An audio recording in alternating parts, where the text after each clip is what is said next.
J'ai regardé La chance sourit à Madame Nikuko. Eh ben voilà un film que j'aime qu'on me montre. Voilà une histoire que j'aime qu'on me raconte. Voilà, ça c'est le vrai plaisir de se faire raconter une histoire qui est chouette, qui est simple. Elle va pas chercher midi à 14 heures. C'est pas grandiloquent, c'est pas une grande épopée. Il n'y a pas des dragons, des elfes, des batailles, des champs de bataille, etc. C'est la vie toute simple d'une maman et de sa fille qui emménagent dans un petit port de pêche au Japon. Elles habitent dans un bateau, dans ce port de pêche. La maman, elle trouve du travail dans un petit restaurant pour arriver à gagner sa vie, à faire vivre sa petite famille. Elle est toute seule à élever sa fille, qui s'appelle Kikuko. En fait, sa fille porte le même prénom que la maman, elle s'appelle Nikuko, mais pour la différencier, son surnom c'est Kikuko dans le film. Et voilà, on suit leur histoire au cours d'une partie de l'année scolaire, je pense. Donc on suit Nikuko, non Kikuko, la fille. On suit la fille à son école, dans ses relations avec ses camarades de classe notamment. Et avec les garçons qu'elle croise sur le chemin de l'école, parce que c'est une école de filles, c'est pas une école mixte, c'est assez surprenant ça aussi, je sais pas trop à quelle époque ça se passe, mais c'est pas une école mixte, il y a que des filles, et elle croise quelques garçons uniquement sur le chemin. Et la maman, pendant ce temps-là, travaille dans un petit restaurant pour gagner sa vie. Et ce qui est chouette, c'est que... Alors notamment, une chose qui est chouette, ce personnage de la maman, là, de Madame Nikuko, ça doit être une, une personne qui doit avoir à peu près dans les 40 ans. Elle est en surpoids, elle est tout le temps joyeuse, elle est tout le temps contente de ce qui lui arrive. On pourrait penser qu'elle est un peu bébête, mais en fin de compte, on se demande si c'est pas une vraie intelligence de vie finalement. Tout ce qui lui arrive, finalement, elle le prend comme quelque chose de chouette, même quand c'est un petit peu présenté comme un problème. Et en voyant ça, on se dit nous-mêmes, ah mais oui, mais finalement c'est assez chouette si on voit les choses comme ça, quoi. Donc c'est quelque chose de très... Et c'est fait de façon... C'est très naturel, c'est très bluffant. C'est très chouette, on a vraiment l'impression, puis c'est des gens qu'on croise, ça. Il y a des gens qui sont comme ça, qui transforment tout en positif, quoi. Enfin, c'est un truc de dingue. J'ai plutôt tendance à faire le contraire. Et donc là, c'est quelque chose qui est vraiment rafraîchissant et vraiment fascinant. Voilà, là, par contre, moi, j'ai l'impression de regarder une histoire merveilleuse en voyant ça. Et donc, on les suit dans leur quotidien, quoi. Et rien d'extraordinaire, sauf que si. Alors, je ne vais pas vous raconter, parce que j'aimerais bien que vous regardiez ce film si vous ne l'avez pas encore vu, et ça vaut le coup de le découvrir petit à petit, quoi. Donc, je vais essayer de ne pas trop vous en raconter. Mais voilà, il y a une histoire très forte qui se noue sur la fin, mais en même temps, ça reste quotidien. Donc c'est ce genre d'histoire que tout le monde vit finalement, que tout le monde peut vivre, ou je pense que énormément de gens vivent. C'est qu'est-ce qui nous arrive dans notre vie, qu'on doit gérer, les choix qu'on doit faire, comment on les fait, ces choix. Et ça, les gens à l'extérieur n'en ont rien à faire, ça va impacter personne d'autre. Mais nous, on est dans notre vie, dans notre petite vie, quoi. Et puis, comment est-ce que cette aventure-là peut être finalement une grande aventure, quoi. Une grande aventure. Et il y a beaucoup, beaucoup de noblesse dans cette histoire-là et dans cette Madame Nikuko. Et ça aussi, c'est très, très chouette. C'est très surprenant. Enfin, c'est pas très surprenant, la fin, mais disons que les personnages font des choix qui sont pas évidents. Ils ont l'air de les faire de façon naturelle pour eux, notamment pour cette Madame Nikuko, tout a l'air naturel. Pour elle, c'est évident de faire ça, de faire ce qu'elle fait, alors qu'on va s'apercevoir qu'elle a fait quelque chose dans le passé qui n'était pas du tout, du tout, du tout évident et qui aurait pu poser plein de problèmes à plein de gens. Et bon, elle arrive à gérer ça, elle est arrivée à gérer ça, et tant bien que mal. Voilà, bon, mais ça, c'est donné plutôt sur le dernier quart du film.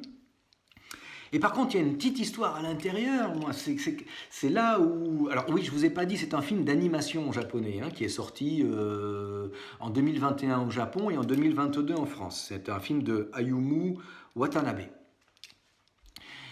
Donc en plus c'est un film d'animation, enfin c'est chou c'est super chouette quoi. Voilà, bon, enfin moi j'adore quoi. Le visuel est à la fois simple et à la fois, il y a un petit peu de c'est un film qui est très étonnant parce qu'il y a un petit peu de merveilleux, mais qui est très très très très très fin. Enfin, il n'y a pas grand-chose, mais il y a du merveilleux. Il y a quand même tout l'animisme du Japon qui est derrière, quoi. On le sent encore un petit peu. Et donc, il y a une histoire. Ouais, voilà. Les personnages font des choix qui sont surprenants, quoi, qui sont. Ouais, moi, ça m'a frappé. Notamment cette petite fille Kikuko, elle va à l'école. À l'école, elle joue au basket pratiquement tous les après-midi ou plusieurs fois par semaine.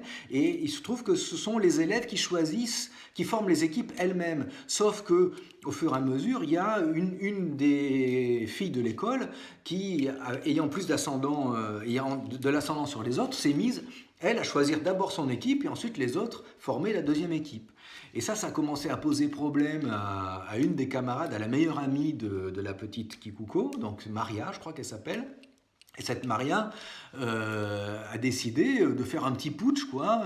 Alors c'est pas présenté comme ça non plus, c'est présenté de façon beaucoup plus souple. Et donc de faire sa petite révolution, elle convainc 3-4 camarades de se rallier à elle pour dire à l'autre, ben non, maintenant tu arrêtes de choisir ton équipe toi d'abord, nous on veut choisir qui c'est qui joue, c'est toujours les mêmes qui restent sur le côté, voilà, nous on veut changer les choses, voilà. Donc elle veut changer ça. Et il se trouve que Kikuko, c'est une des meilleures joueuses c'est du basket qu'elle fait. C'est une des meilleures joueuses de basket et donc elle est tout le temps choisie en premier. Et donc Maria, elle se dit, elle a dit à Kikuko, joins-toi à nous, si tu es avec nous, c'est sûr que ça va marcher. Elle aura pas elle pourra pas refuser parce que si on arrête de jouer au basket, sans toi, ça va vraiment être moins marrant, quoi. Mais le truc, c'est que Kikuko, ben, elle, ça lui allait très bien comme ça. Elle trouve que non, c'est pas vrai, tout le monde jouait au final. Et puis, quel, quel est l'intérêt de faire une espèce de révolution? Ça va faire un drame, ça va faire des gens qui vont s'en vouloir, ça va faire une petite guerre. Pourquoi faire la guerre alors qu'on arrivait à se débrouiller avec les choses telles qu'elles se faisaient? D'accord, il y avait une copine qui prenait un peu l'ascendant sur les autres. Mais bon, c'est pas si dérangeant que ça, il y en a même que ça arrange. Enfin, c'est pas si argumenté que ça dans le film, quoi. Justement, le film permet de suggérer tout ça. Et ben, Maria le prend très très mal, donc du coup elle se brouille, elle se fâche, quoi. Et ben, le petit putsch arrive, sauf que ben, on s'aperçoit effectivement que sans Kikuko, ben, c'est plus compliqué, et puis au final, ça marche pas. Et puis les copines qui avaient rallié la copine Maria, bon, ben, très vite, elles laissent tomber et elles reviennent avec la première, et la petite Maria se retrouve toute seule. Et du coup, elle est mise au banc parce que bah, celle qui choisit toutes les équipes, du coup, ne la choisit plus du tout et ne l'intègre plus du tout aux équipes. Donc, du coup, la petite Maria se retrouve mise à l'écart, toute malheureuse et très en colère contre la petite Kikuko. Alors, ce qui est surprenant là c'est que bon, ben, Kikuko, elle va être triste, elle va essayer de réfléchir à cette situation-là, elle va se dire, ah, mais peut-être qu'elle a mal fait, elle va réfléchir à ça, et puis elle va trouver l'interprétation de cet événement-là qui est assez surprenant, quoi, parce que, alors l'interprétation, si, à un moment donné, elle va avoir un déclic et elle va se mettre en colère contre elle-même parce qu'elle va se dire, mais mince, j'ai réfléchi à tout ça par rapport à moi, j'ai cru que c'était moi qui avais un problème, j'ai cru que c'était moi qui avais mal fait de ne pas suivre Maria. Mais en fait c'est Maria qui avait un problème, c'est Maria qui a voulu faire son petit chef, devenir chef à la place du chef. Pourquoi elle a voulu faire ça? C'est elle qui a un problème avec son ego, et c'est pas moi. Et moi, finalement, j'ai bien fait de ne pas la suivre, parce que son attitude était dictée par un problème d'ego qu'elle aurait qu'elle aurait dû mettre de côté. Mais alors, ce qui est chouette, ce qui est génial dans le développement, c'est que nous, occidentales, on se serait dit, elle pense ça, donc elle va se dire, ah Maria, vraiment, elle est nulle, elle pense qu'à elle, elle a voulu faire son petit chef, etc. Et on le voit même dans le vocabulaire que j'utilise, j'arrive pas à utiliser un autre vocabulaire que ça, et qui n'est pas du tout le vocabulaire du film. Et au contraire, Kikuko, elle va se dire, ah mais mince, c'était pas moi le problème, c'est elle qui a un problème. La pauvre, oh là là, mais et maintenant elle se retrouve toute seule juste parce que elle n'arrive pas à gérer son ego, elle a envie d'être aimée, elle a envie d'être le centre de l'attention, elle ne l'est pas, elle en souffre. Et donc il n'y a pas de raison que je me fâche par rapport à elle et je vais aller la retrouver pour lui demander pardon, quoi. Et c'est ce qui se passe. Et elle tombe dans les bras l'une de l'autre, parce que bah, l'autre, elle était mise à l'écart, elle en souffrait. Et donc il y a une réconciliation qui est très chouette. Et, cette résolution-là, pour un occidental, c'est super surprenant.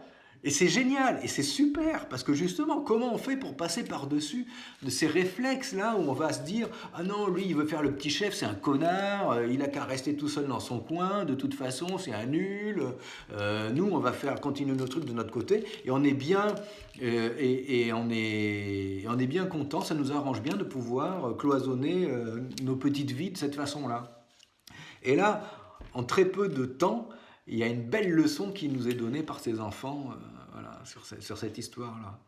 Donc allez le voir, La chance-souris à Madame Nikuko de Ayumu Watanabe. Allez le voir.